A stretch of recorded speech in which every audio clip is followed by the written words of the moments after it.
Hoje nós vamos ter a terceira aula sobre missão da igreja e, como eu disse para vocês quando a gente começou esse tema, eu tenho feito uma mescla entre um material que foi produzido pela IPU para os pastores no curso de atualização teológica, com outros textos, que também dão um pouco mais de suporte para esse tema, porque o texto do curso de atualização teológica é bem pontual, já prevê que o pastor que está fazendo já estudou teologia e tudo mais, então a gente está ampliando um pouco mais, tá? Hoje nós vamos trabalhar com, inclusive até eu tirei uma foto aqui da aula que seria a aula 2 do curso de atualização teológica.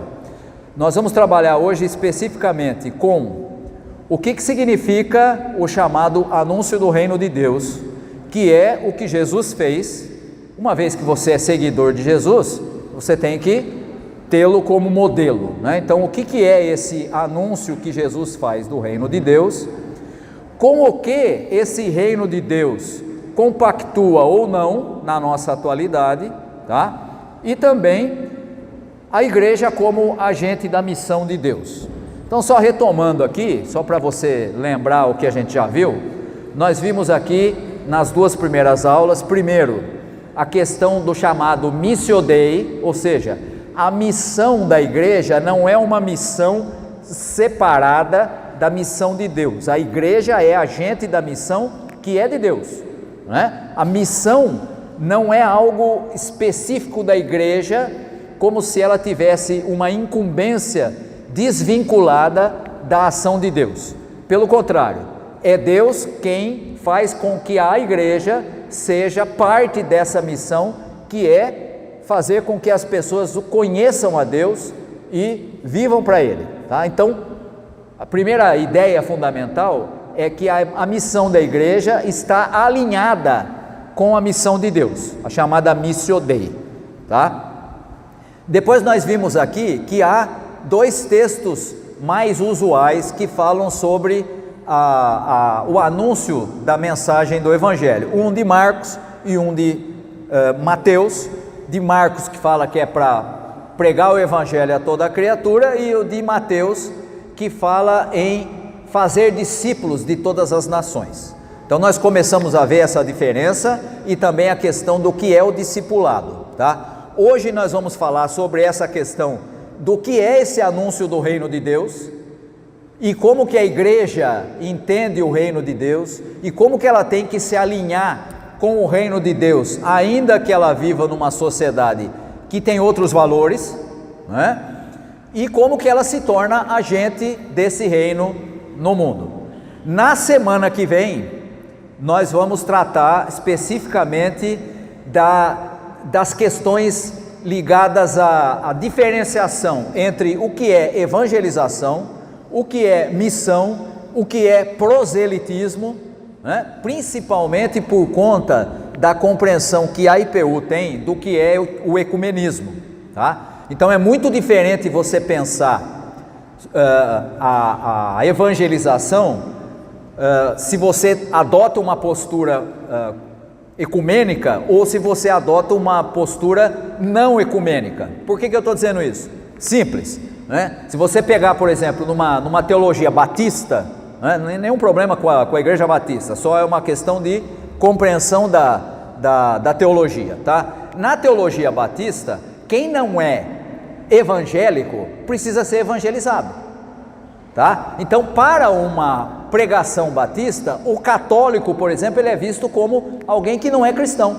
Por quê? Porque não é evangélico, tá? Então, para o católico, para a IPU, o católico que é parte da igreja, ele é cristão. Mas ele é de outra igreja. Nós não temos problema com isso, tá? Então nós não faríamos a proclamação da mensagem de Cristo para alguém que já está numa igreja cristã, tá? Então é importante você entender essas diferenças, porque quando a gente for tratar dessas questões, hoje em dia é muito comum, e também tem os desdobramentos disso, Hoje você tem, por exemplo, uma grande parte das igrejas chamadas evangélicas que não brigam com os católicos, mas que brigam com as religiões afro-brasileiras, né? É tudo do diabo, não sei o que tem.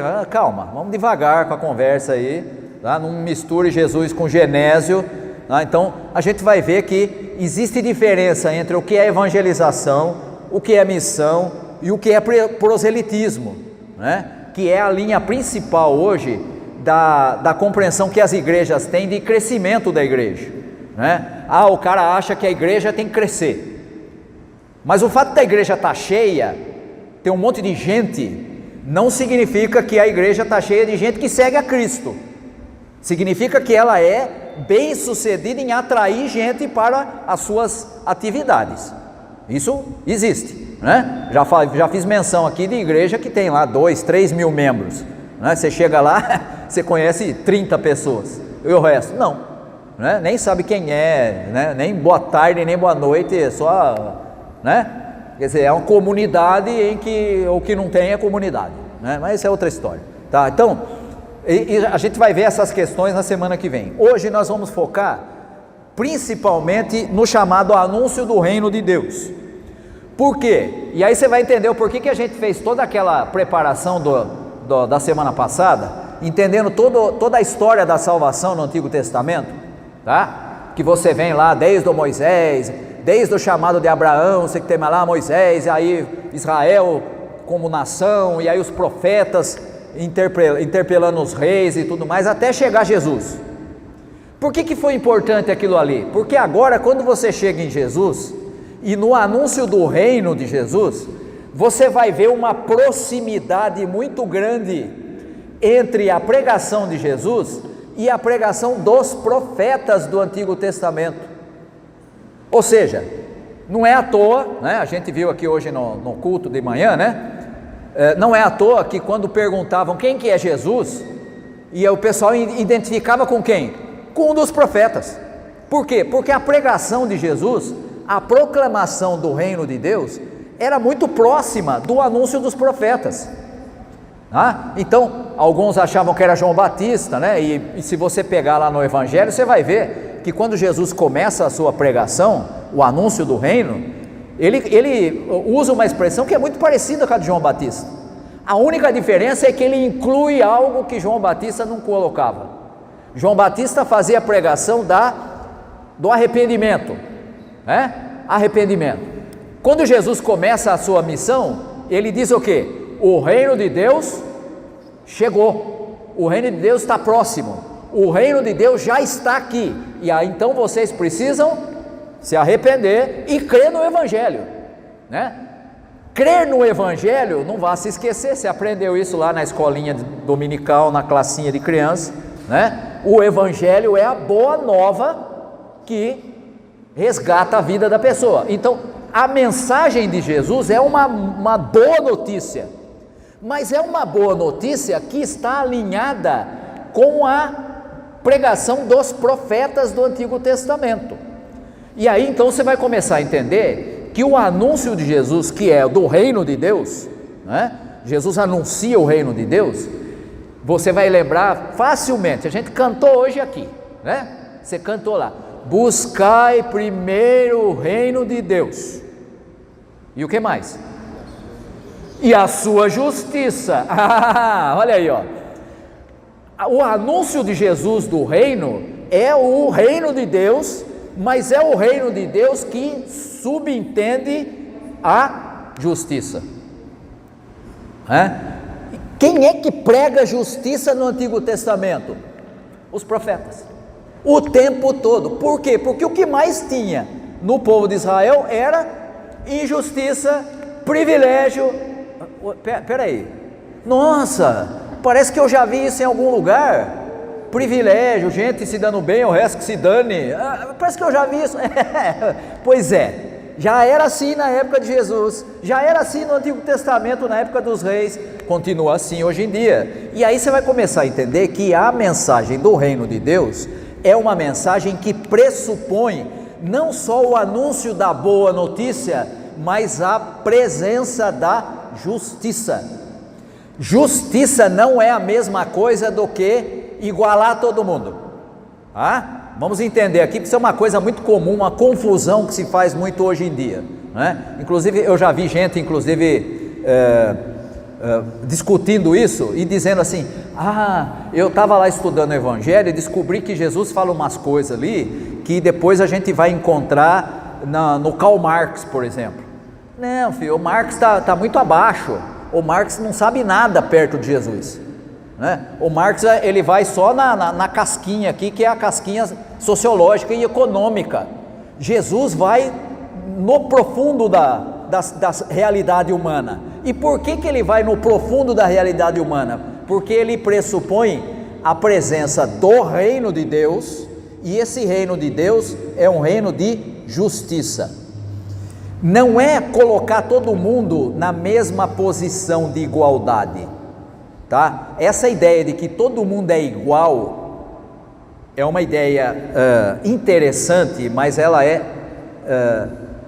como é que eu vou dizer? Ela é meio falaciosa. Primeiro, porque não tem ninguém igual.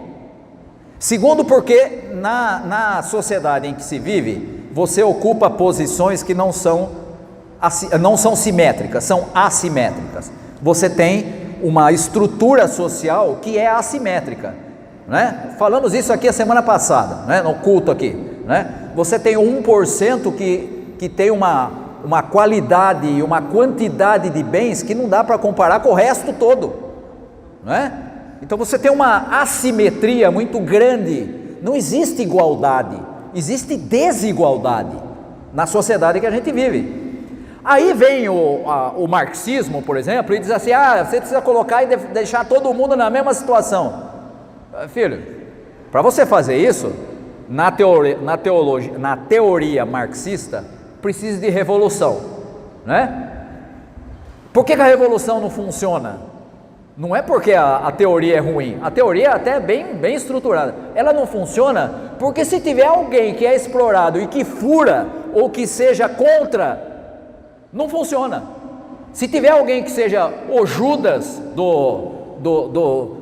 dos proletários, não funciona a revolução. E o que mais tem no mundo hoje é gente pobre pensando que é mais do que é. Então nunca vai funcionar, tá? Aí você fala: mas então, a pregação de Jesus não é isso aí. A pregação de Jesus vai na questão do reino de Deus. Reino de Deus, lembra do anúncio de Jesus? Ele diz assim: eu vim para que vocês tenham vida, e vocês que são muito ricos, que ocupam posições de destaque, que são os líderes de Israel, vocês vão ter vida em abundância, o resto que se dane, certo? Não foi isso que ele disse? Não, ele disse que a sua pregação, o seu anúncio, traria vida em abundância para quem o seguisse. Ora, como é que você vai ter vida em abundância numa sociedade injusta e desigual? Não tem como, não tem como. Como é que você vai redistribuir bens? Não vai. Mas então não tem jeito? Tem. Mas como é que funciona? E aí você vai começar a entender o que é o anúncio do reino de Deus feito por Jesus. O anúncio do reino de Deus feito por Jesus traz para aqueles que são comprometidos com ele uma outra lógica, uma outra forma de compreender a realidade e uma outra forma de compreender o outro.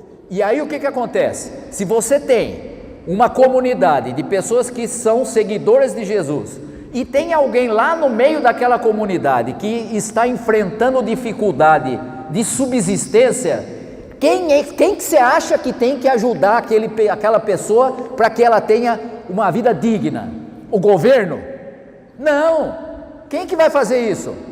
O irmão. Por quê? Porque você vive numa lógica diferente.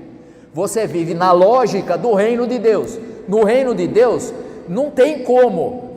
Nós vimos isso aqui há poucos dias aqui no Tiago, né? Como é que você pode dizer que ama a Deus e o irmão está ali, e você pega e fala: senta aí embaixo do estrado dos meus pés? Como assim? Né? Porque você não tem nada, mas chegou um cara aqui, é rico, vou pôr ele aqui no lugar de destaque, senta aqui na cadeira do lado do pastor aqui na frente, né? Porque você é um cara cheio da grana, né? Se você fizer isso, você não está fazendo acepção de pessoa? Acepção de pessoa é uma coisa comum na sociedade. No reino não pode existir. Se existir, significa o quê? Não é mais reino, não é mais mensagem de Jesus, não é mais boa nova. Porque se fosse boa nova, não pode ter distinção. Esse é melhor, esse é maior, esse é mais ou menos, esse aqui, né? Como diz a expressão da molecada hoje, né? Esse aí é só o sangue, né? Só pela graça, né? Não tem como ser desse jeito, né? Então, como é que funciona a mentalidade do reino? Como é que isso tem que funcionar na comunidade de fé? A lógica precisa ser outra. Por isso que sempre a gente vem aqui e fala sobre conceitos como você ter solidariedade, você ter partilha, você ter a atitude de ser empático com a situação do irmão que está enfrentando o problema, né? A gente tem a mania de achar que você tem que ser empático com o cara que está, né, numa situação periclitante. Não precisa ser necessariamente aliás, nem era para ter, né? O sujeito que está numa situação tão difícil assim. Porque quem deveria fazer a ação de gerar vida em abundância seria aquele que é comprometido com Cristo, com o reino, tá? Pausa para desligar o telefone. Sim, pois não, bem, já estou indo bem.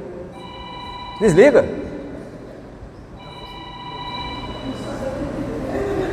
É a hora do remédio?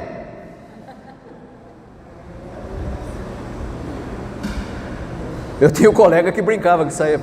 Eu sou a única, dando aula em faculdade, né? Ele falava assim: o único celular que eu aceito tocar é quando o cara tem que tomar remédio. Então, tocou, deixa ele tomar o remédio, né? Fora isso, desliga a porcaria do celular, né? Sem problema. Então veja só, você tem no anúncio do reino de Deus uma perspectiva de compreensão da realidade que é diferente do imaginário da sociedade que nós vivemos.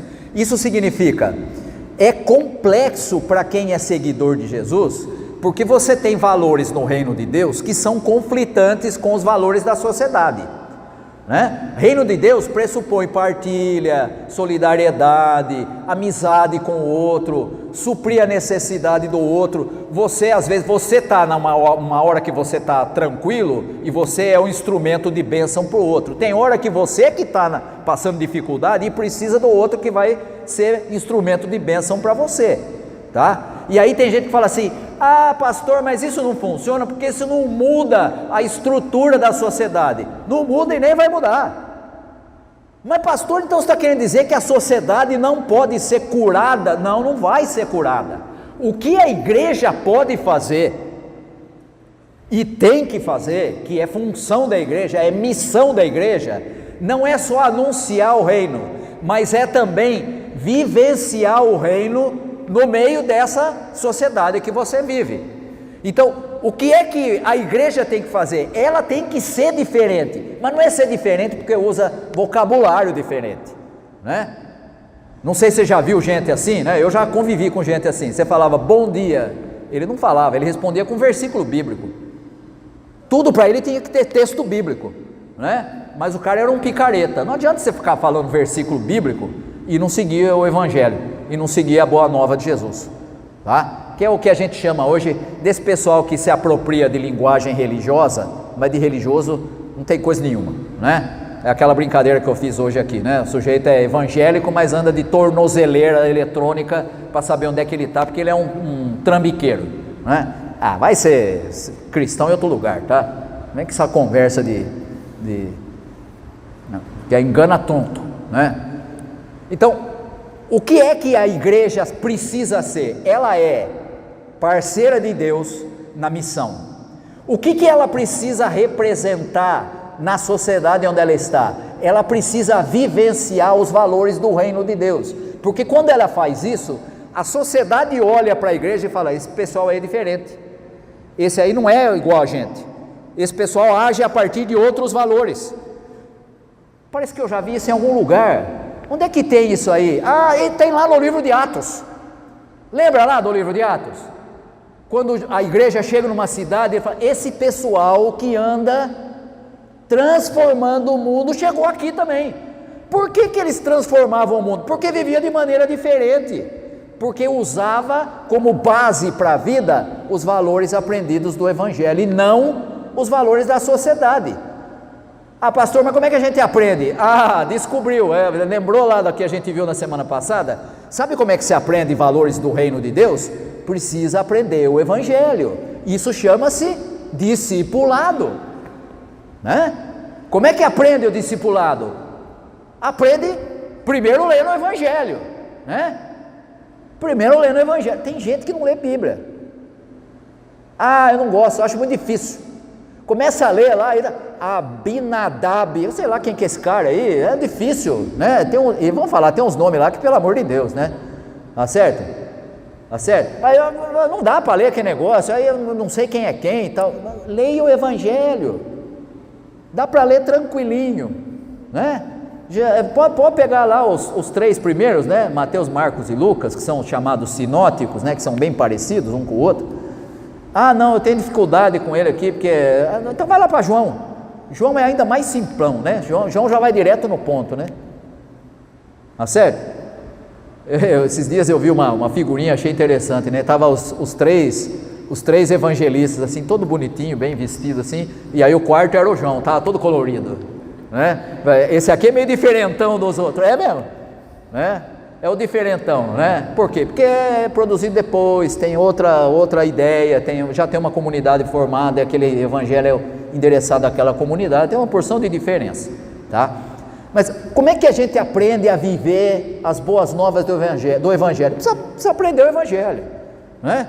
Você já deve ter percebido, a gente faz isso aqui quase toda semana, não é toda, mas quase toda. Sempre a pregação do domingo é o quê? Evangelho. Para quê? Para você entender o que é o Evangelho, né? Mas pastor, você já falou desse texto, então estou esperando para ver se você bota em prática. Aí eu falo para outro, passo para outro,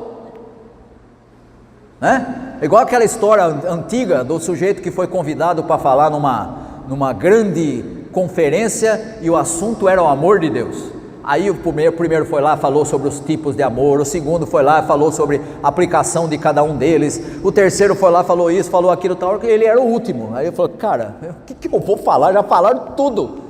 Ele chegou lá na frente e falou assim: olha, vocês aprenderam tudo o que era possível aprender sobre amor. Eu só tenho uma coisa para dizer para vocês: se vocês não puserem em prática isso que vocês aprenderam, adiantou nada. Não adianta nada você saber que tem várias palavras diferentes, que tem lá, e você não colocar em prática na sua vida diária, né? Então, só tem uma coisa para dizer para vocês, disse lá o pregador: coloquem em prática aquilo que vocês aprenderam aqui, pronto, né? Então, a gente sempre está aqui focalizando aspectos do Evangelho, para quê? Para que você entenda o que é a boa nova de Jesus.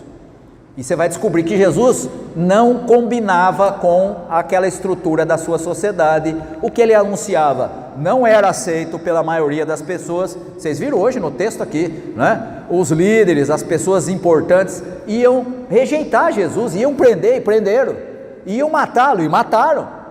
Por quê? Porque a sua mensagem destoava da mensagem. Ele está te dando o microfone, porque senão não sai na gravação, entendeu? Tá bom? Pode falar. O senhor falou, Jesus não combinava, Jesus não combina. Não, continua não combinando. Continua não combinando. E o que acontece é que a gente continua escolhendo os valores da sociedade. Sim. E a gente continua replicando, estou falando da gente, porque estou falando no contexto da sociedade, né? A maioria das pessoas continuam escolhendo os valores da sociedade. Recentemente me incomodou profundamente a questão de uma festa de uma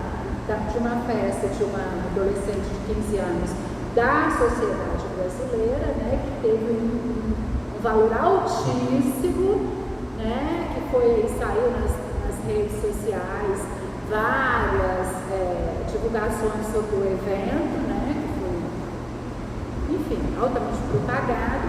E aí você vê adolescentes que não têm onde morar, querendo replicar, né, dentro do possível, a mesma situação, né? E aí vem, eu vou fazer também. Vieram por vou fazer também. Vai não. Não vai não. Eu acho que cabe a gente parar para refletir com a pessoa, né? Enquanto uma pessoa seguidora da palavra, tudo isso. Sim. As limitações, ponderar até onde que vale, o que é realmente um valor, né? O real valor da nossa existência, do nosso posicionamento enquanto cristão, entendeu? Perfeito. Eu acho que cabe a gente fazer essas reflexões. Sem dúvida.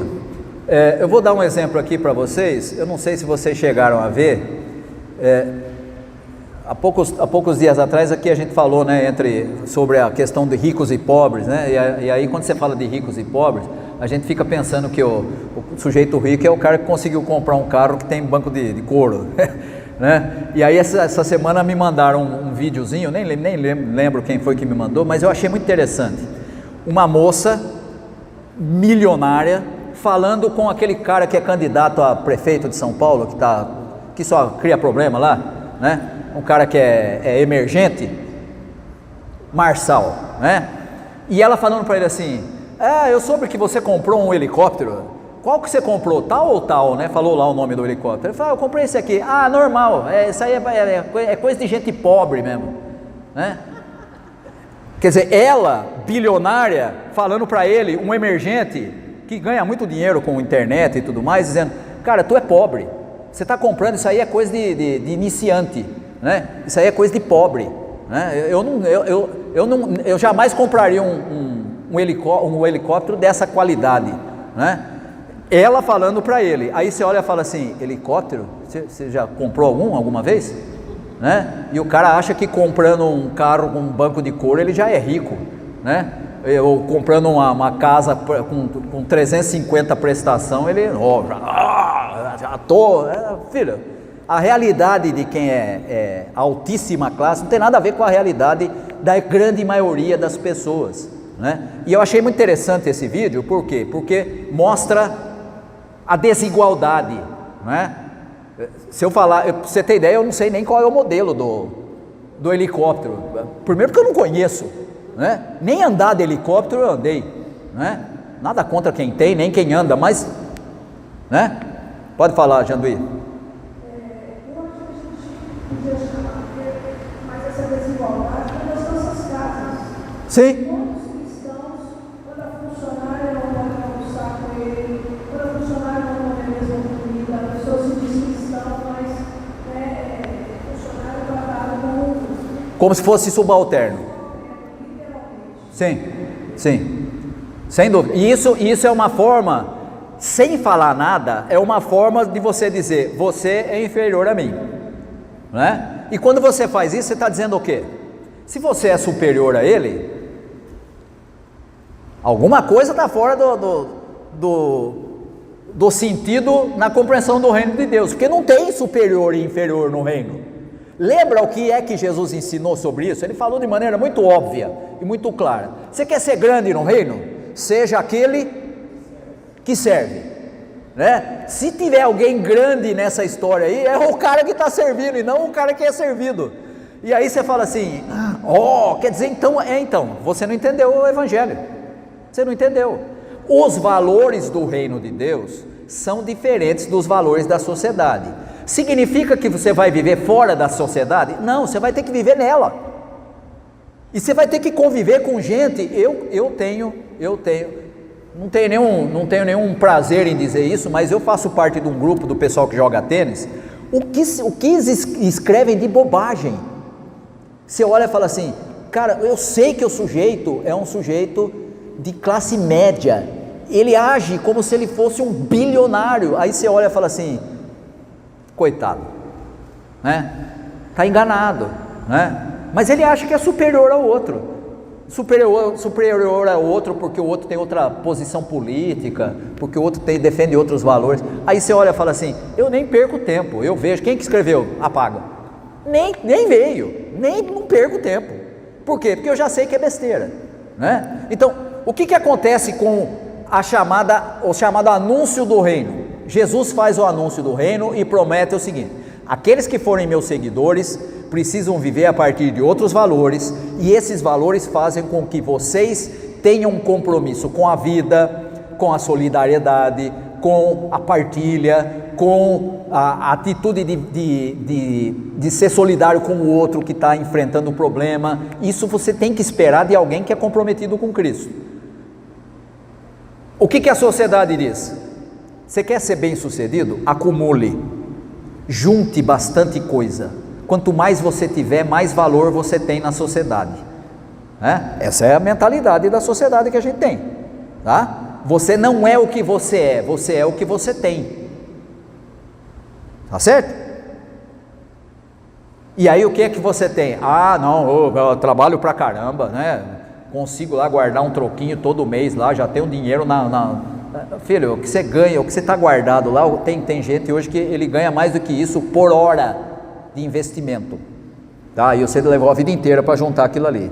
Então não se iluda, são valores diferentes, são pontos de partida diferentes. O reino de Deus é baseado na vida em abundância para aqueles que creem. Se você está numa situação melhor do que o outro, excelente, você pode ajudar o outro.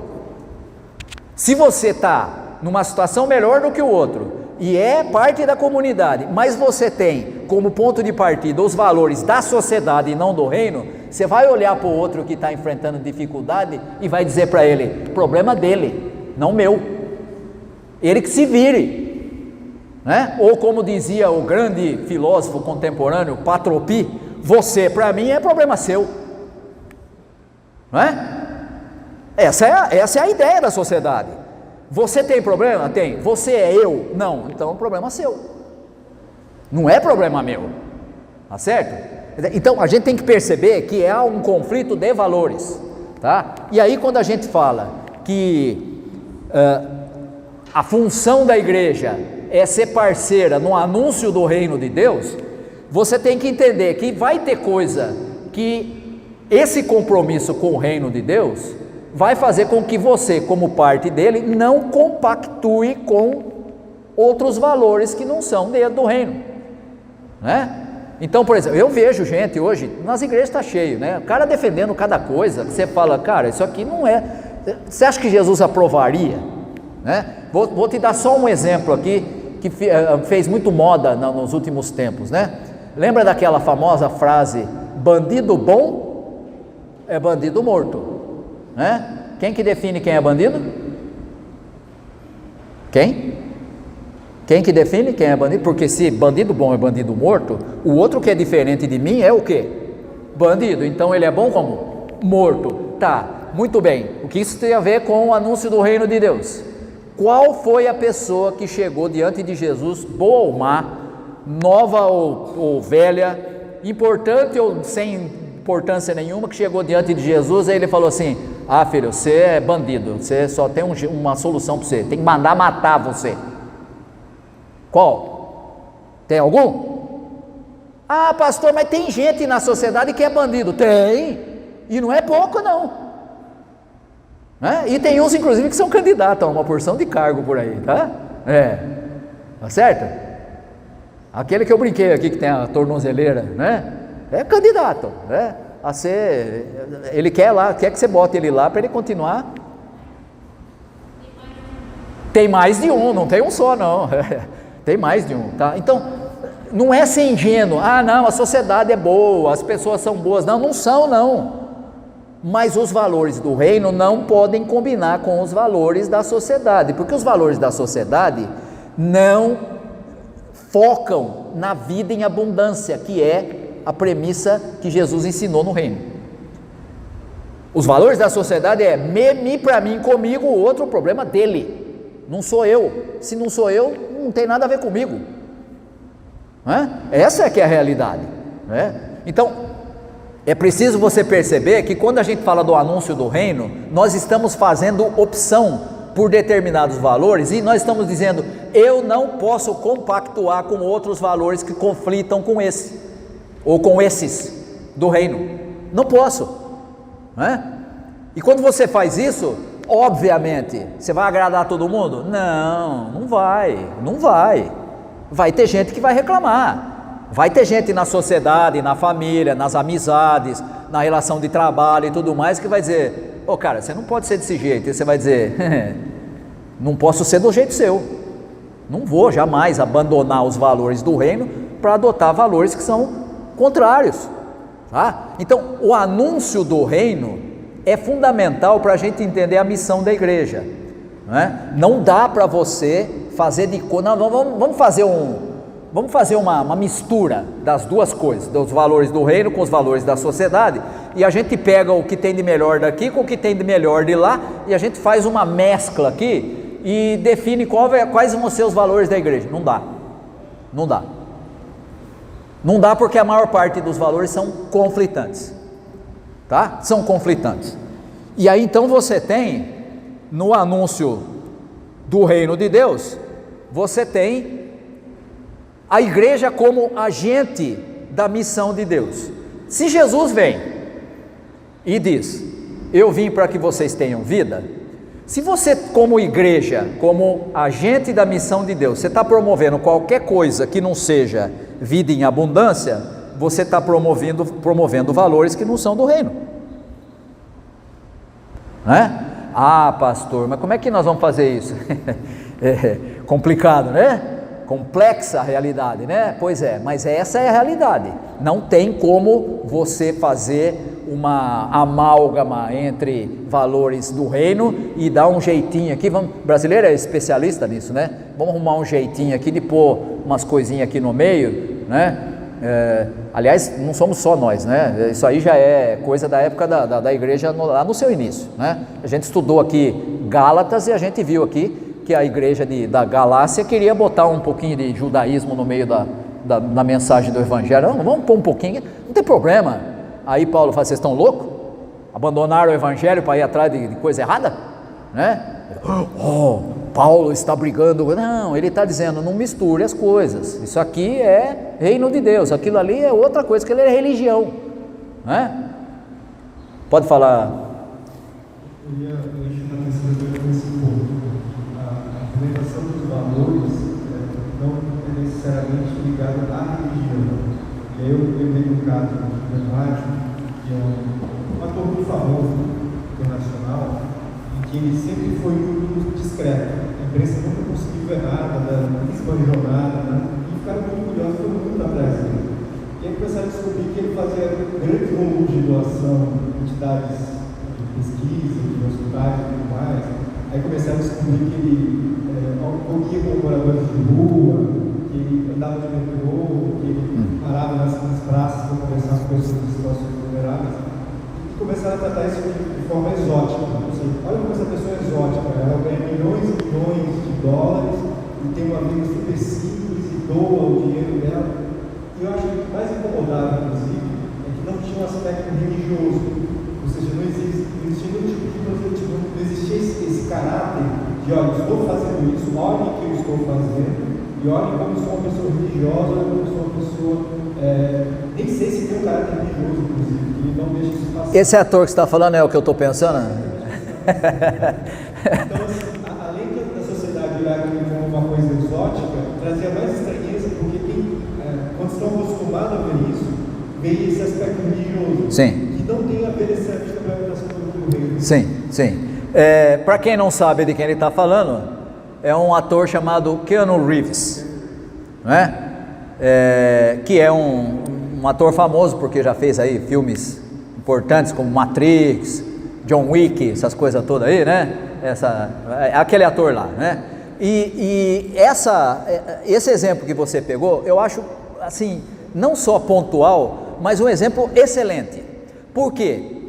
Porque está muito mais alinhado com o reino de Deus o sujeito que age dessa forma do que o sujeito que está lá no banco da igreja e que escuta o evangelho toda semana e canta e continua com a mesma mentalidade contrária aos valores do reino de Deus, tá? Não tem a ver com religião, não tem a ver com eu fiz isso, Olha aqui, faz 40, 50 anos que eu estou na igreja.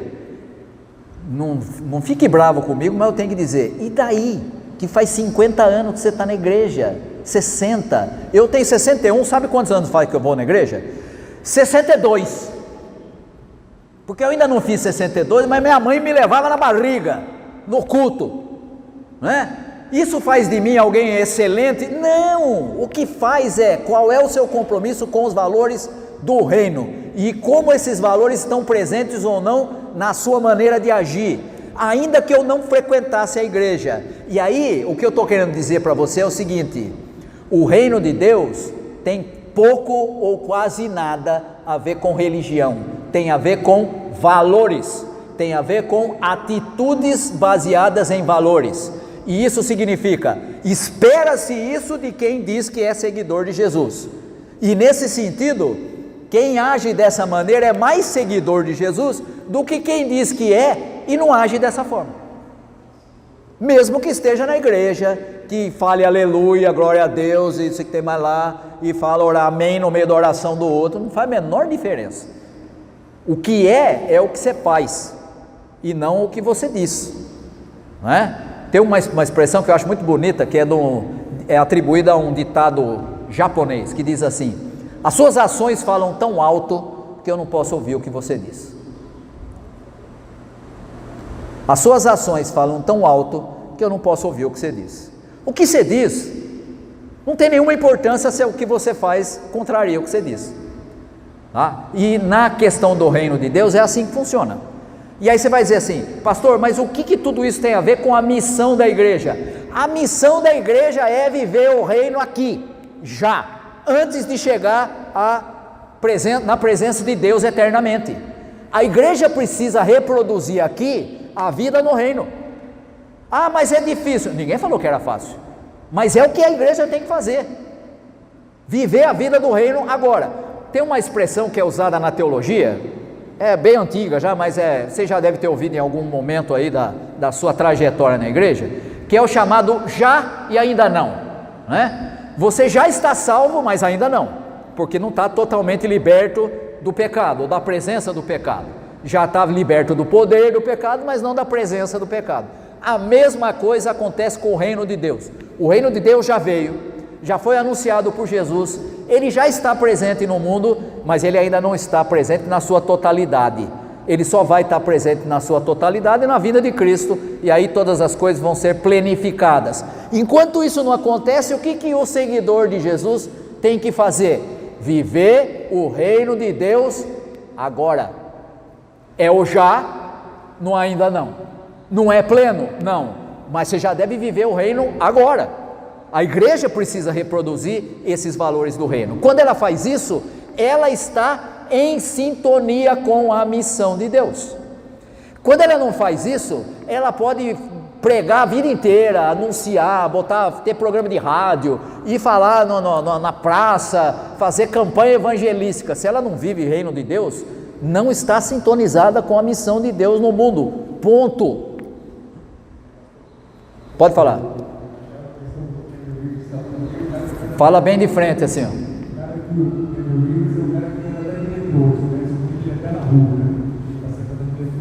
Mas o senhor, voltando a falar de questão da riqueza, a gente também não pode esquecer que a riqueza não é só bem material, não. O que acontece? A Bíblia fala que só você põe o teu coração. Sim, sim. É lógico que tem muito lado financeiro que é mais sobressado.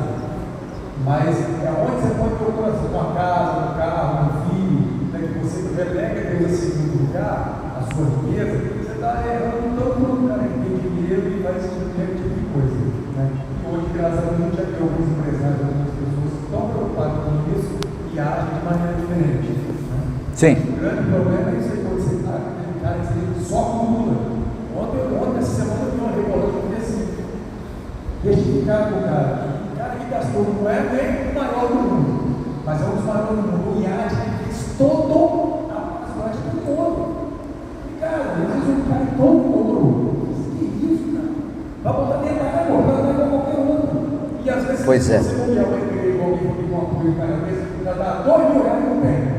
E eu quero que ele Pois é, nós temos aí uma evidência do que você está apresentando, uma evidência de qual é o valor que a sociedade dá. Por que ele faz uma coisa dessa? Porque ele vai se diferenciar dos outros que são até semelhantes a ele, mas ele é o cara que tem, entendeu? É o cara fora da curva, né? Então, na realidade, a igreja precisaria ser fora da curva, mas a igreja precisaria ser fora da curva reproduzindo os valores do reino de Deus, tá? E aí o que acontece? As pessoas vivem num conflito o tempo todo, porque ela tem todos os valores que ela vê na sociedade o dia todo, nas relações sociais, e aquilo que ela aprende na igreja. E aí quando ela tem que decidir a própria vida, o que ela escolhe? Ninguém pode decidir por ela, é ela que tem que decidir. E aí ela pode decidir a partir dos valores da sociedade. Pô, eu quero ser bem aceita na sociedade, eu quero que as pessoas me valorizem. Você e a torcida do Flamengo, né?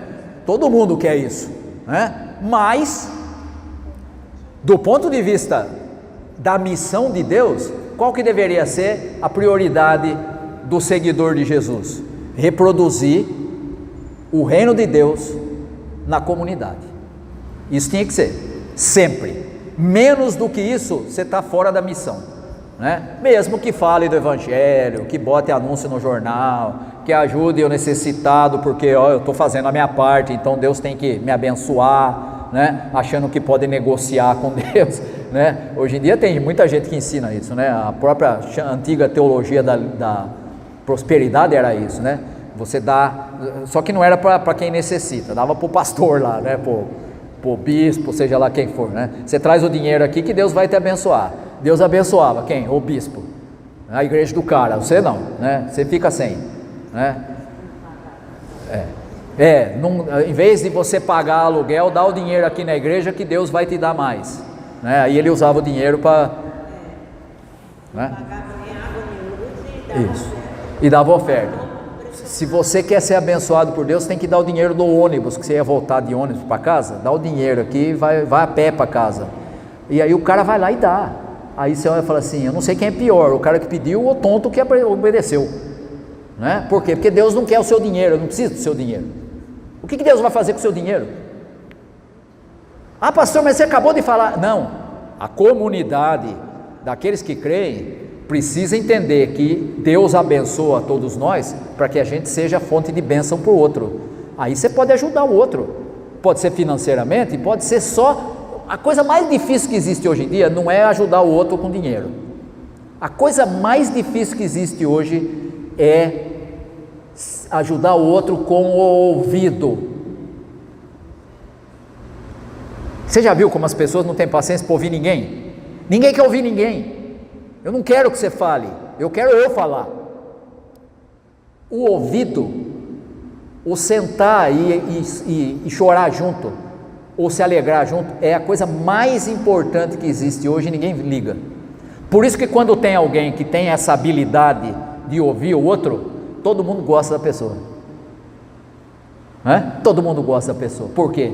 Porque senta e ouve, porque senta e escuta, porque senta e fala, vem cá, vamos, o que você tem para me dizer, né? Não vai dar solução nenhuma, não está lá para dar solução, está lá para ouvir, né? Para ouvir. E hoje em dia a gente está com tanta pressa, com tanta coisa para fazer, que a gente não tem tempo para ouvir ninguém, né? E nem quer ouvir ninguém. Pode falar. E hoje a gente não tem, e a gente acabou com tempo, a gente não se coloca na nossa continente até o nosso próprio tempo, e a gente não visita, a gente não se preocupa com o outro, isso assim, não é só um Instagram, pessoas da família. Sim. Sempre fala oi, fala aí, como é que você está? Então a gente realmente está perdendo essa dimensão do outro do reino de Deus. E essa dimensão é a chamada dimensão humana. Por quê? Porque é a relação com o outro. Isso vale para a igreja, isso vale para a família, né? Você não tem mais contato, você não conversa mais, você não senta, vamos sentar aqui, vamos comer junto. Para quê? Só para comer junto, só para estar junto. Nós não temos mais tempo para isso. Por quê? Porque nós temos um monte de compromisso. Compromisso de quê? Para quê? Né? Aí o sujeito vai lá, acumulou um monte de coisa, aí fica para quem? Para os filhos ficar brigando, para ver quem fica com quanto. Que perda de tempo. Tá certo? Dá lá o microfone. Fala bem de frente para o microfone.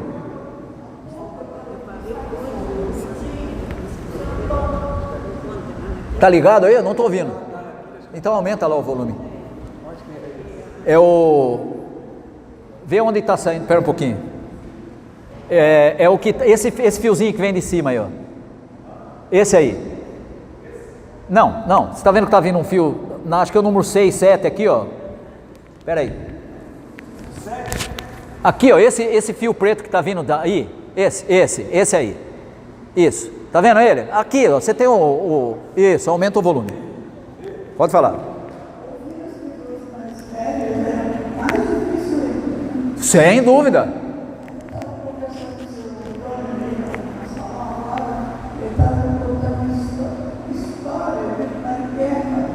Aham. O pai dele tinha um rádio e então ele tinha uma sala e as pessoas sempre lá ligavam o rádio para ouvir notícias da guerra. Sim. Tem muita paciência. Sim. Eu não sei se vocês já passaram por isso. Eu vou só usar isso para a gente fechar a nossa conversa aqui por causa do horário, tá? Vocês já viram quando você vai conversar com uma pessoa e ela conta a mesma história? Aí você vai conversar com ela outro dia, ela conta a mesma história. Você já sabe que é aquela história. E a pessoa faz questão de contar a mesma história. Aí tem gente que fala assim: ah, mas eu não tenho paciência de ir lá, porque a pessoa vai falar a mesma coisa. Escute de novo. Mas sempre tem uma vírgula assim. Sempre tem, né? Por quê? Porque a pessoa está expressando algo que para ela tem valor, que ela quer que você escute, né? Quem que já não passou por essa situação? Você vai lá, a pessoa conta a mesma história. Meu padrasto era assim, meu padrasto morreu com 86, né? Quando a gente voltou para a minha cidade lá, ele estava assim, bastante debilitado e tal, e Lúcia, como tem muita facilidade, porque trabalhou com essa área de enfermagem e tal e coisa, a gente falou: não, nós vamos trazer ele para casa. E ele foi lá para a minha casa, e ficou lá até ele falecer. E ele sentava com a gente na sala ali, e ele começava a contar a mesma história do dia anterior. E contava. Ah, a gente chamava ele de vô, né? Ah, vô, tudo bem. E aí, como é que continua a história? E ele contava, né? Por quê? Porque para ele era importante aquilo. Não, o que você vai fazer? Ah, vô, você já contou isso ontem? Né? É importante para a pessoa, ela está se comunicando, né? E hoje em dia o que a gente faz? Eu não tenho tempo para ouvir, porque eu tenho coisa mais importante. Aí você vai ver o que é a coisa mais importante. É o cara ficar mexendo no telefone, assistindo televisão, novela, ver o joguinho não sei de quem, né? Hoje em dia joguinho tem uma importância, né? O cara tá lá e tem um monte de propaganda de aposta, né? Ele acha que o meu time, não, o seu time já tá vendido pro negócio de aposta lá, e fica quietinho aí, né? Já tá tudo combinadinho, bonitinho, né? E o cara fica perdendo tempo, ele acha que o outro lá que já é idoso não tem o que acrescentar na vida dele, mas ele também vai ficar idoso. E aí sabe o que o filho que acostumou ver ele não ouvir o pai com a mãe, sabe o que ele vai fazer? Ele vai falar assim: eu não tenho tempo para ouvir o pai com a mãe, eu vou botar ele em algum lugar para ter quem ouça, eu não quero, né? Isso mostra que você criou muito mal os seus filhos, né? Dando o exemplo errado, tá? Pode falar e a gente fecha aqui. Rapidinho, uma música do Valdir Mineiro diz lá que quantos amigos você tem aí, pensando bem, a gente está chegando na secretária, eu te pergunto, quantos amigos você tem que você pode contar? Entendeu? Se não for para mim, quantos amigos você tem na realidade? Aham. Quantos amigos você tem? Poucos, né? E quando vai passando o tempo, né? A gente entra no ENTA, né? 50, 60, 70, vai diminuindo os amigos. Não é só diminuindo porque tem menos, vai diminuindo porque eles vão morrendo no caminho. Aí você vai fazer: eu tinha um monte de gente que cresceu comigo, não tem mais, então, né? Aí você vai ter que contar com o filho e o filho não tem nenhuma paciência para te ouvir, né? Você percebeu? A gente começou a falar da missão da igreja, a gente foi parar na atitude de ouvir. Ouvir o outro faz parte da mensagem do reino de Deus, né? Porque é o chorar com o que chora, é o alegar com o que se alegra, faz parte. Ah, mas eu não tenho paciência. Aprenda, faz parte, tá? Semana que vem a gente continua, nós vamos ver aqui essas questões da pregação, do proselitismo e da missão, tá? Para a gente entender as diferenças, tá bom?